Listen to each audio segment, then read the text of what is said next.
جی السلام علیکم ورحمۃ اللہ وبرکاتہ۔ یہ محترم ایک بھائی نے سوال پوچھا ہے کہ نماز تراویح جو ہے یہ پڑھنا صدیقوں اور شہیدوں میں اس کا نام لکھ دیا جاتا ہے، ایسی کوئی حدیث ہے یا اس سے ملتی جلتی، تو اس کی تحقیق بتا دیں۔ جی محترم بھائی، صحیح ابن خزیمہ کے اندر ایک روایت 2212 نمبر پر اور صحیح ابن حبان میں 3438 نمبر پر موجود ہے اور سند انشاءاللہ صحیح ہے۔ جی اس کے اندر عمر بن مرہ جوہنی رضی اللہ تعالیٰ عنہ کی بیان کردہ ایک روایت ہے کہ جاء رجل الى النبی صلی اللہ علیہ وسلم فقال یا رسول اللہ ارأیت ان شہدت ان لا الہ الا اللہ وانک رسول اللہ وصلیت الصلوات الخمس وادیت الزکاة وصمت رمضان وقمته فممن انا قال من الصدیقین والشہداء، کہ ایک آدمی نے نبی کریم علیہ الصلوۃ والسلام سے پوچھا، اللہ کے رسول علیہ الصلوۃ والسلام، میں کلمہ توحید کی گواہی دوں، آپ کی رسالت کا اقرار کر لوں، پانچوں نمازیں پڑھوں، زکوٰۃ دے دوں، رمضان کے روزے بھی رکھ لوں اور تراویح بھی ادا کر لوں، مطلب رمضان کا قیام کر لوں، تو میں کن لوگوں میں شامل ہو جاؤں گا، یعنی میرا کن لوگوں میں نام لکھا جائے گا، شمار ہوگا؟ آپ نے فرمایا صدیقوں اور شہیدوں میں۔ جی سند صحیح ہے جی اس کی۔ السلام علیکم ورحمۃ اللہ وبرکاتہ۔ جی السلام علیکم ورحمۃ اللہ وبرکاتہ۔ ایک بھائی نے پوچھا ہے کہ جی اگر نماز عشاء لیٹ ہو جائے اور امام صاحب نماز تراویح کا آغاز کر دیں تو ہم پیچھے فرضوں کی نیت کر کے کھڑے ہو سکتے ہیں؟ جی بالکل، جس بندے کی کسی وجہ سے عشاء کی نماز لیٹ ہو گئی ہے اور وہ مسجد میں اس وقت پہنچا ہے کہ نماز تراویح کا آغاز ہو چکا ہے اور وہ امام کے ساتھ فرضوں کی نیت کر لے، 2 رکعت وہ امام کے ساتھ پڑھ لے اور امام صاحب کے سلام پھیرنے کے بعد وہ باقی 2 رکعتیں پوری کر لے، بالکل درست اور جائز ہے۔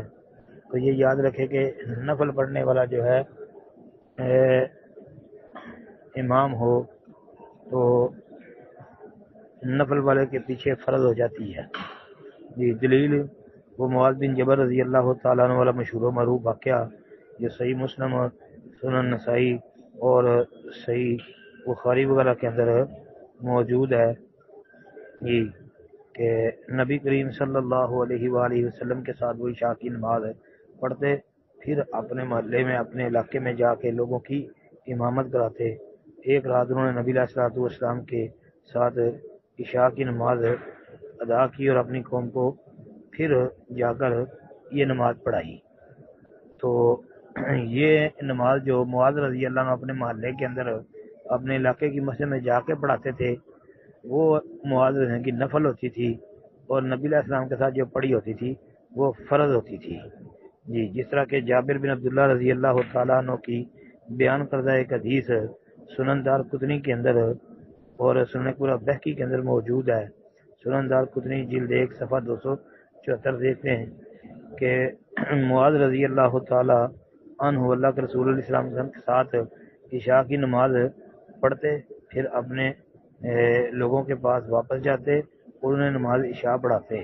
وہ نماز معاذ کے لیے نفل ہوتی اور لوگوں کے لیے فرض ہوتی تھی۔ جی اس کی سند صحیح ہے اور اس کو ائمہ محدثین نے بھی صحیح قرار دیا، جن میں حافظ ابن حجر عسقلانی رحمۃ اللہ علیہ وہ فتح الباری کے اندر لکھتے ہیں کہ یہ حدیث صحیح ہے، اس کے راوی صحیح بخاری والے ہیں۔ تو یہ یاد رکھیں کہ یہاں کتنی واضح بات ہے کہ معاذ رہنے کے لیے نفل ہوتی اور لوگوں کے لیے فرض ہوتی۔ یہ بالکل واضح الفاظ ہیں جو جابر بن عبداللہ رضی اللہ تعالیٰ عنہ نے واضح کر دی ہیں، بیان کر دی ہیں۔ السلام علیکم ورحمۃ اللہ وبرکاتہ۔ تو لہذا تراویح پڑھنے والے امام کے پیچھے اگر کسی کی فرض نماز رہ جائے تو وہ پڑھ سکتا ہے۔ ھذا ما عندی واللہ اعلم۔ السلام علیکم۔ السلام ورحمۃ اللہ وبرکاتہ۔ محترم بھائی کا یہ سوال ہے، کہتے ہیں جی کہ بیت اللہ پر پہلی نظر پڑتے ہی نبی علیہ السلام ہاتھ اٹھاتے دعا کرتے، آیا یہ حدیث ثابت ہے اور کس کتاب میں ہے؟ محترم بھائی جان، یہ روایت کہ نبی کریم صلی اللہ علیہ وسلم جب بیت اللہ کو دیکھتے تو اپنے ہاتھ اٹھا لیتے، یہ امام دار قطنی رحمۃ اللہ علیہ نے اپنی کتاب الدعا میں درج کی ہے، اور اسی طرح جو ہے کتاب الدعا کے علاوہ آپ کو یہ کئی کتابوں میں ملے گی، لیکن یہ روایت ثابت نہیں ہے۔ اس کی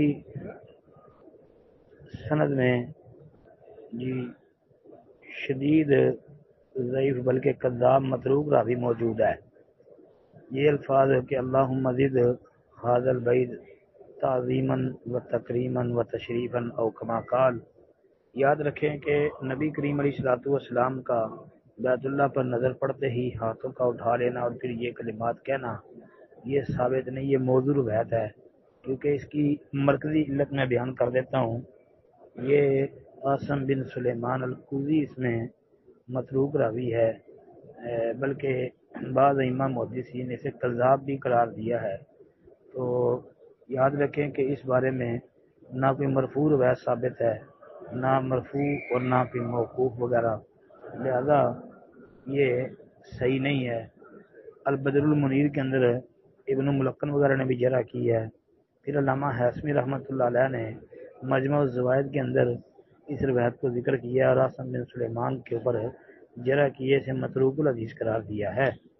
تو یہ الحمدللہ میں پورے شرح صدر سے یہ بات بیان کر رہا ہوں، اور خانہ کعبہ کے سامنے بیٹھ کے یہ میں آپ کا جواب سوال کا دے رہا ہوں، تو یہ بالکل بھی ثابت نہیں، موضوع روایت ہے۔ السلام علیکم ورحمۃ اللہ وبرکاتہ۔